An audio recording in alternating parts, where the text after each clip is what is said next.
Tarpley here in Washington, D.C., recommending that you go at once to tarpley.net and buy a copy of Surviving the Cataclysm, Your Guide to the Worst Financial Crisis in Human History, second edition.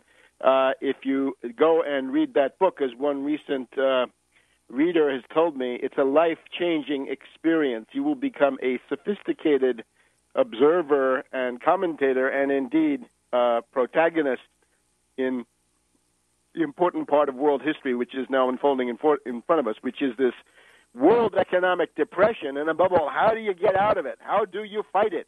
Because you don't just capitulate to a depression the way the Austrian boys say you should, right? They say, oh, it's sacrilegious to fight a depression. You've got to let that depression burn itself out. Well, unfortunately, in that process, dear Austrians, so much gets burned up that we wouldn't accept us. Once it's burned up, there's no recovery. It's a fallacy. The promise of the Austrians that there's always a business cycle to give you a recovery is baloney, bunk, and it's simply an ideology to make you grovel and undergo the flaying alive that the financiers have prepared in the means. Let's get back to the German ban, which is the news of the week.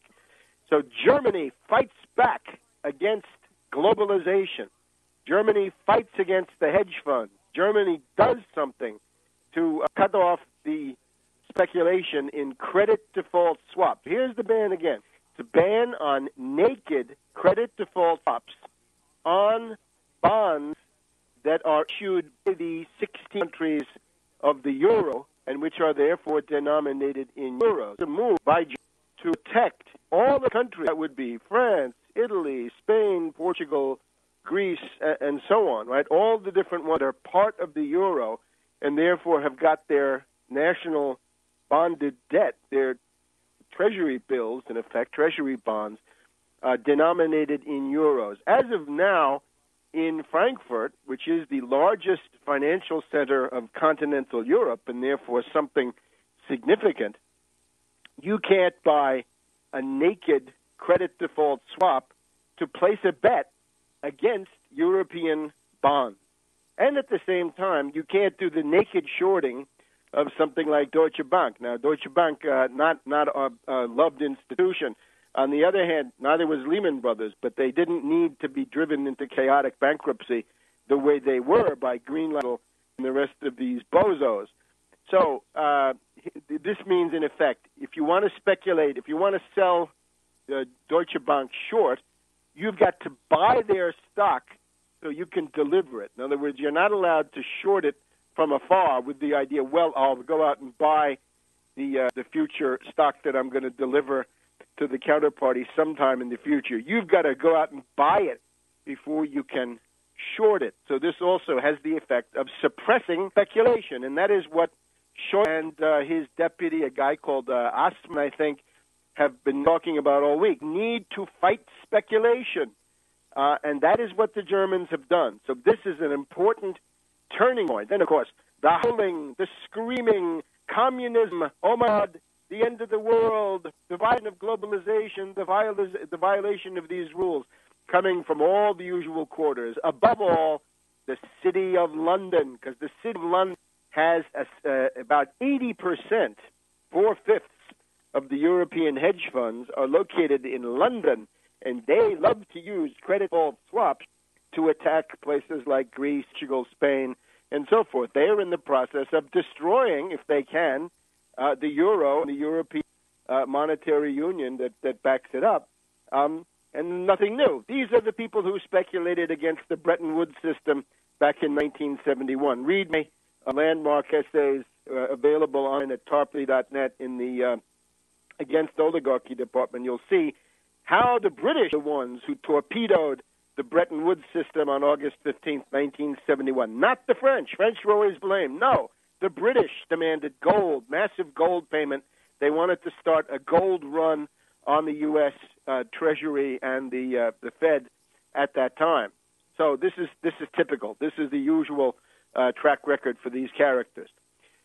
More surprising is the fact that the other European governments have not followed the Germans. Now, I think this may well change. It's clear that Germany is the principal economic and therefore financial power of the European Union. They are the paymaster. They're the ones you have to go to if you want money. Therefore, it's difficult to isolate them, as people have talked. You can't isolate Germany financially inside the European Union because they are the nerve and fist of the entire operation when it comes to money and indeed economic power, more important. So it doesn't work. But now let's take the case of Sarkozy. Sarkozy is exposed as a pathetic, posturing clown. Sarkozy, I had thought, indeed, my own view of the thing about 2 weeks ago was that Merkel was just about a hopeless case and that we needed the people with elementary cunning, whatever else they were, like Sarkozy. You look at Sarkozy, he's more threatened by the Greek debt crisis than Germany is in an immediate sense. It's the French banks, and you can see this every day looking at how the French stock market behaves. It's much more sensitive to Greece. The fact is that the French banks have got more Greek bonds on their balance sheets than the German ones do, or just about anybody else. So you'd think that Sarkozy would be interested in fighting back against the speculators who are attacking Greece. And, of course, as we've stressed over the weeks, Sarkozy has put up this amazing rhetorical show that he's the big enemy of the speculators, and he's been attacked by the London Economist for his anti-speculator rhetoric. Well, it turns out it's all talk. It's all hot air. Sarkozy did nothing. When Germany took this step, they obviously went to the French finance minister, this woman that you've seen on television, and so what's the story? Are you going to go with the Germans and strike at the uncovered naked credit default swaps? And the answer was no. For the moment, not. Now, I don't know if that's going to stand because that is it goes against the instincts of the French bureaucracy. It goes against the instincts of the French cultural tradition. France needs to be exceptional and to go along as the lapdog and stooge of the Anglo-Saxons, which is what they're doing in this case.